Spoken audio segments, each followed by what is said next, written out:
بسم اللہ الرحمن الرحیم اللہم صلی علی محمد صلی اللہ علیہ وسلم۔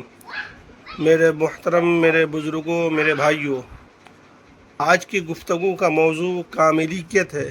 کوئی زندگی خواہ کسی قدر تاریخی ہو، جب تک وہ کامل نہ ہو ہمارے لیے نمونہ نہیں بن سکتی۔ کسی زندگی کا کامل اور ہر نقص سے بری ہونا اس وقت تک ثابت نہیں ہو سکتا جب تک اس زندگی کے تمام اجزاء ہمارے سامنے نہ ہو۔ پیغمبر اسلام صلی اللہ علیہ وسلم کی زندگی کا ہر لمحہ پیدائش سے لے کر وفات تک ان کے زمانے کے لوگوں کے سامنے اور ان کی وفات کے بعد تاریخ عالم کے سامنے ہے۔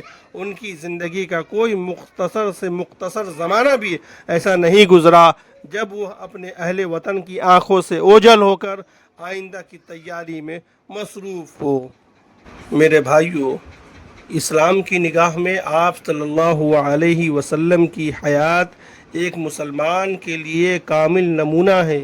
اس لیے اس نمونے کے تمام پہلو سب کے سامنے ہونے چاہیے، اور وہ سب کے سامنے ہیں۔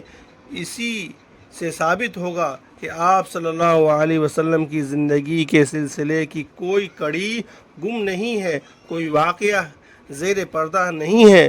جو کچھ ہے وہ تاریخ کے صفحات میں آئینہ ہے، اور یہی ایک ذریعہ کسی زندگی کے کامل، معصوم اور بے گناہ یقین کرنے کا ہے۔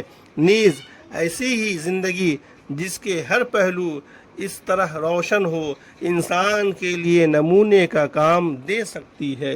السلام علیکم ورحمۃ اللہ وبرکاتہ۔